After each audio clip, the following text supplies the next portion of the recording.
So that's my render that made it to the top 100 of the Pwnisher 3D Render Challenge. This piece is rendered and animated all in Unreal 5.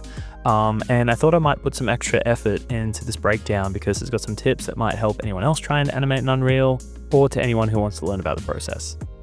Let's start with a discussion on the concept. The Game of Thrones intro is such a great animation to draw inspiration from. The mechanical landscape, the gears, the timber textures. I always wanted to find an excuse to create a similar animation myself. So as we all do, we round up our references, but to build on top of it, I really wanted to build from Settlers Catan. So I found these basalt cliffs that you can find in Spain, and I thought that was perfect to use that hexagon profile that you see in Catan and actually just have the whole landscape made of those hexagons. You'll probably see that I drew inspiration from those laser cut topographical maps too. I gathered a small kit of castle architecture parts to get the blocking underway. I knew I wanted 2 walls, so I made sure that they were visible. I wanted the tower in the foreground and the main castle structure to be in the center. Sometime later, I knew I wanted more depth, so I added a cliff face, and the castle was positioned on that cliff face. Adding that cliff also meant that I could add a neighboring castle in the background, which gives you the potential for more storytelling. So that was the main part of the blocking done. I actually got underway on the animation for the architecture as well. And then I also started working out where the hexagon's going to be placed, getting that Catan look and feel in. You might also notice that I've actually plotted a couple of those pink tiles. They were the ones that were going to be removed and sort of pulled into the landscape to allow the new mechanisms to come up and architecture to grow from there. All right, let's look at some of the decisions I made with the shaders here. We've got our 2 competing castles.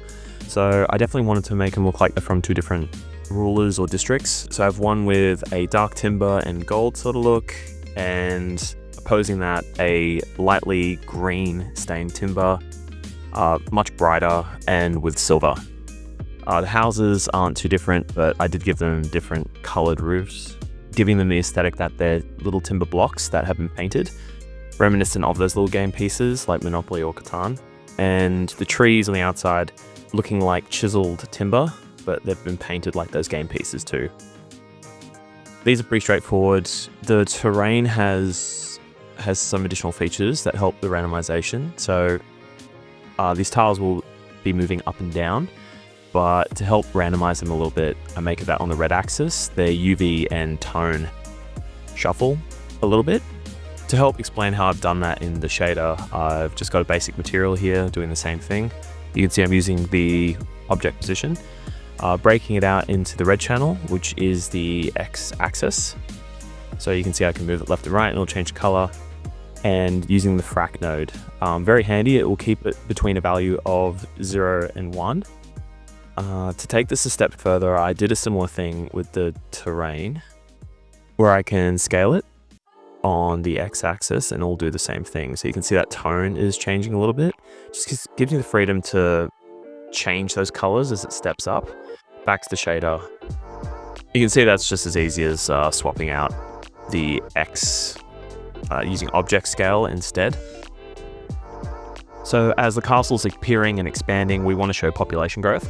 So I think the best way to do this is to have the trees convert into little houses.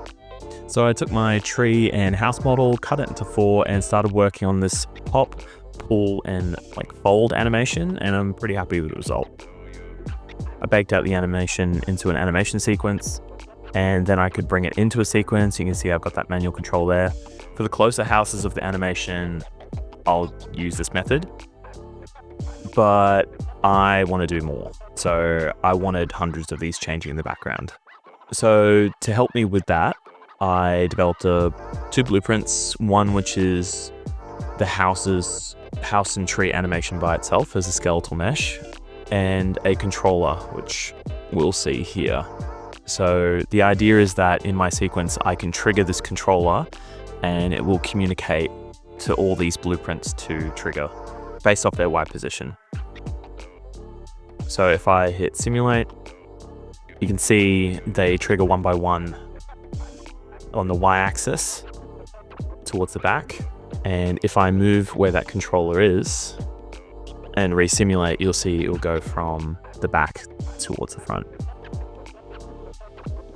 And yes, if I put it in the center, it'll go inside out. I'm not going to run through the details of the blueprint here, but I'm more than happy to make a tutorial if people are interested.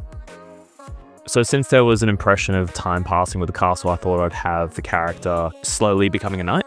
I got the model of a young peasant, a knight, and a horse. I broke them up into small mechanical pieces that could fit together like a puzzle, brought them in as a skeletal mesh, made a modular rig, brought that into sequence, and hand animated an animation of that transition.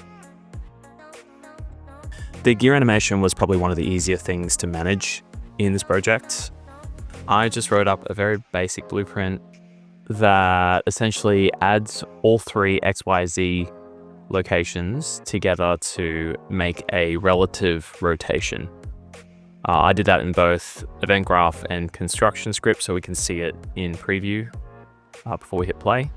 And the result means that when those blueprints move around, so these are attached to this main tower here, they'll rotate and move at the rate I need to. I can change their rate of rotation as well, so I can change this to 2, so that rotates a lot faster now, or really slow, maybe like 0.1. So now it moves very slowly. So yeah, very easy. I really wanted this render to look like a miniature. So to make it look like a miniature, you need depth of field, which is that focal blur effect.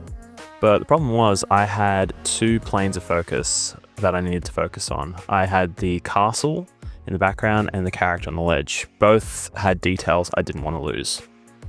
The way they get around this problem in Hollywood is to use a split diopter, this little add-on that you can chuck in front of a lens and allows for 2 points of focus. This effect is also being normalized in 3D animation, as you can see from Toy Story 4. So I applied the traditional proportions of a split diopter, but I found that the top right corner was just way too out of focus, missing too much detail, so I dropped the proportions down to the bottom corner of the animation. For those wondering, I did this all in post. I just did 2 separate renders at those 2 focal points and blended them together. You can see along the beach front here, I gave the impression of land erosion. The water was from the shader source tropical ocean tool. I added this ambient fog effect, this colored fog effect that was achieved from this fog gradients pack. It allows for multiple fog colors from multiple directions. So it's more orange this way and it goes a bit more pinky this direction, which I thought was helpful.